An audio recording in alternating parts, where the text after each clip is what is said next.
In the name of one God, Creator, Redeemer, and Sustainer of our lives. Amen.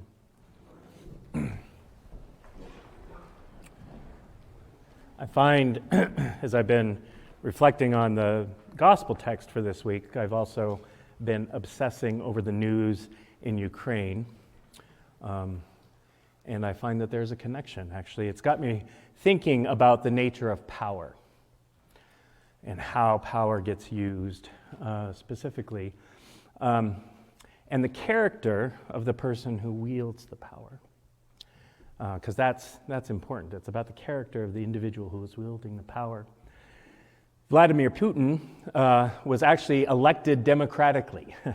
After the collapse of the Soviet Union, the people of Russia actually had a democratic election where they did genuinely, in a fair and free election, elect Putin to be their leader, entrusting him a kind of power.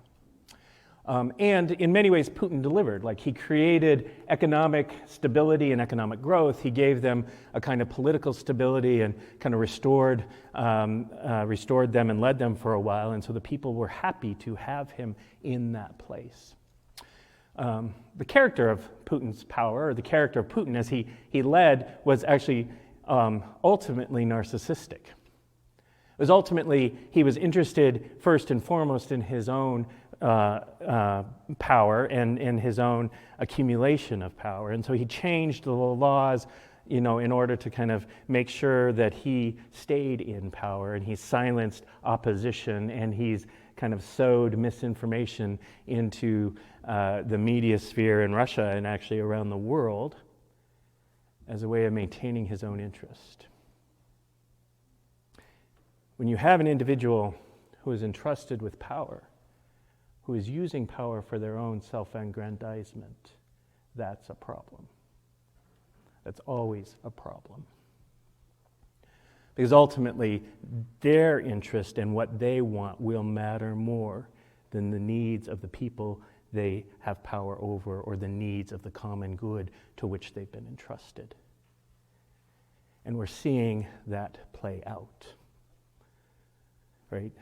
Russia, Putin specifically, invaded or commanded, used his power and the power of the state to invade Ukraine as a way of increasing the power of Russia.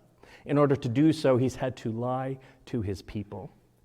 He's not telling the truth. The Russian people don't have a clue really what's happening by and large, or they have a misperception of what's happening by and large.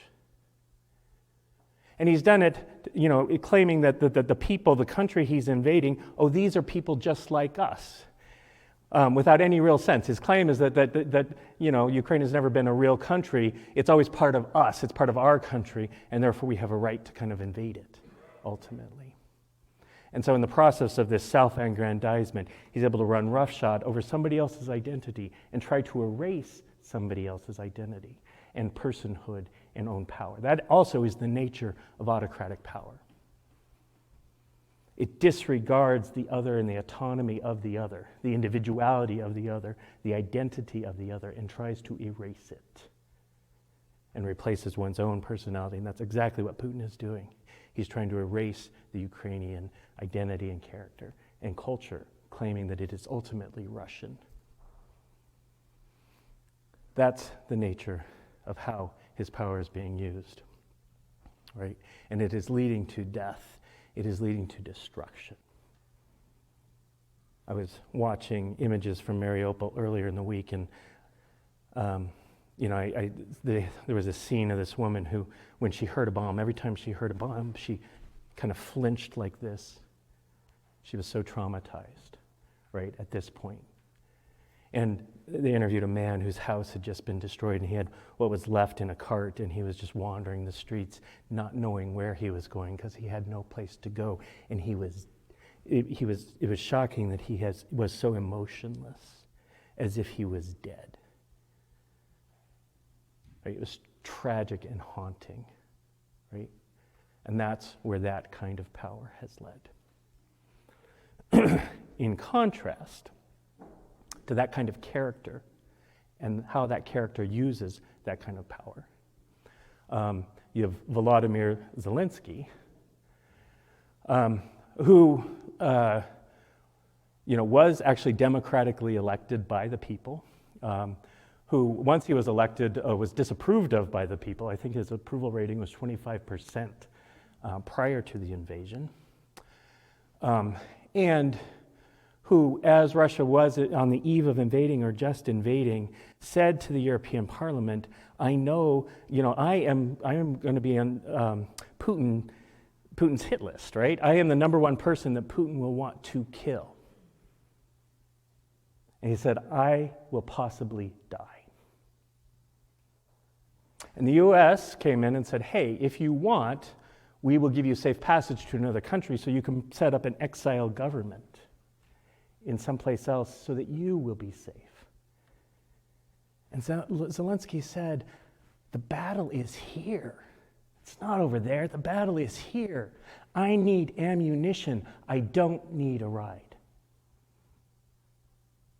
And in that moment, the character of the person holding power was revealed. Instead of attending to his own safety, instead of attending to what he needed, he said, no, I am in this. I am going to risk my death because this is what's matter. Being with my people matters. He also gave voice in that moment. It wasn't just his courage and his bravery. He was giving voice to the courage and bravery of the Ukrainian people. That sometimes there are things that are more important than our safety, especially when our safety is being violated, that sometimes it is more important to stand up and fight than to retreat and acquiesce. And that's what the Ukrainian people have done. In ways that I surprisingly have found so deeply encouraging to see how people who are inspired by notions of freedom and autonomy and individuality and some of the ideals that we too believe in, how these people have risen to the occasion to resist the aggression of the autocrat and the tyranny of somebody like Putin. I'm thinking about these things and kind of the inspiration that Volodymyr Zelensky has demonstrated as I've been thinking about today's gospel text and the journey that Jesus is on. Way back a couple weeks ago, the beginning of, in the lectionary cycle, back in chapter 9 of Luke, we're in the book of Luke, Jesus had said to his disciples, I am on my road to Jerusalem, and they will kill me in Jerusalem. The Son of Man will be handed over to death. This is what Jesus told his disciples. And his disciples are like, God forbid that this should happen to you. May that not happen. Don't go to Jerusalem. And Jesus is like, I'm going to Jerusalem. And so in today's gospel text, you have Herod, King Herod, who is a man who wields power like an autocrat, who is a man who wields power for his own self-aggrandizement, who doesn't care about the people, who has had John the Baptist killed, we know in the text. Herod, the Pharisees say to Jesus, hey, Jesus, get out of here because Herod desires to kill you. And that's the Greek word, I think our translation translates it wants, but the Greek word is desires. And that Greek word is used 3 times in this text. Once for Herod, once for Jesus, and once for the people. Herod desires to kill. That's Herod's desire. That's the nature of his power. That's the nature of his character. He desires to kill. Because you are a threat to him. And Jesus says to the Pharisees, he's like, that old fox? Seriously, that old fox? Why don't you tell that old fox that I am busy healing and setting people free? That's what I want you to tell that old fox. Today and tomorrow I am healing and setting people free. And on the 3rd day, I will finish my work. On the third day, what happens on the third day? There's a resurrection that happens on the third day. And Jesus is saying, you know what? We're not a people who are afraid of death. We're a people who are a resurrection people. We're involved in the bringing of life in the face of death. Go tell that old fox that I am setting people free. And then Jesus says, but yesterday, today, and tomorrow, I got to be about my journey, and I am going to keep going towards Jerusalem. Because I know that they don't kill prophets on the way to Jerusalem. They only kill prophets in Jerusalem. And if you understand the meaning of the word Jerusalem, Jerusalem means the city of peace. There's profound irony in the text. The city of peace, Jerusalem, Jerusalem, where you stone the prophets.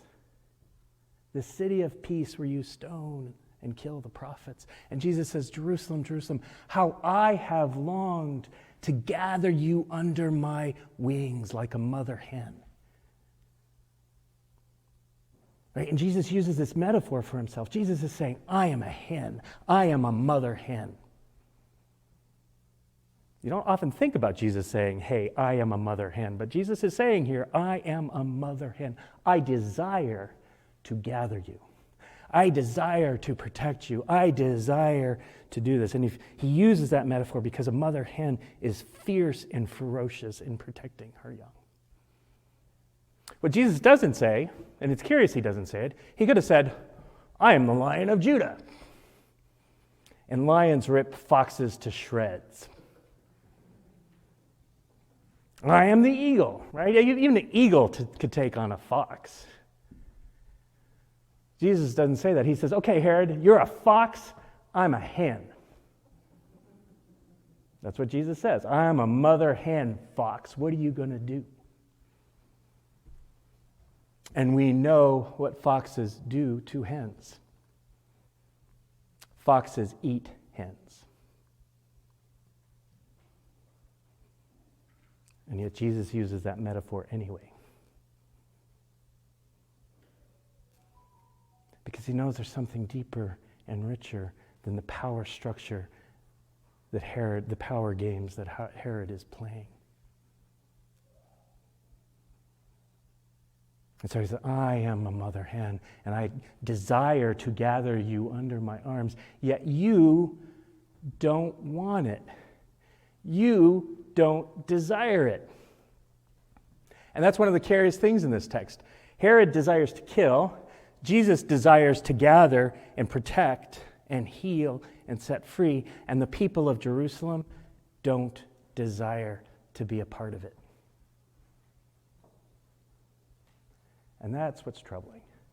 Why don't the people of Jerusalem desire to be a part of it?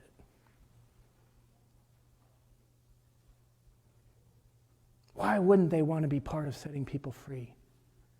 Why wouldn't they want to be part of healing? Are they scared by Herod's power? Have they been dominated and manipulated? Because they too are disconnected from their own sense of freedom. And Jesus says, I desire to protect you. And he says, I know you don't want it. I know you don't desire it. And when the house is empty, like when it comes time and you're alone in the house, you will see me coming and you will say, blessed is the one who comes in the name of the Lord.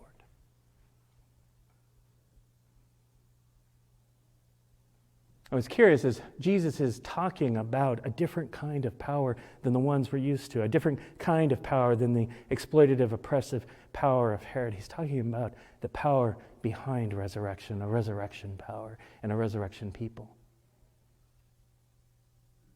And that's who we are. We are a resurrection people who believe that there is a power that is greater than death, who believe that there is a life that is deeper and richer than often the one we've sought. Amen.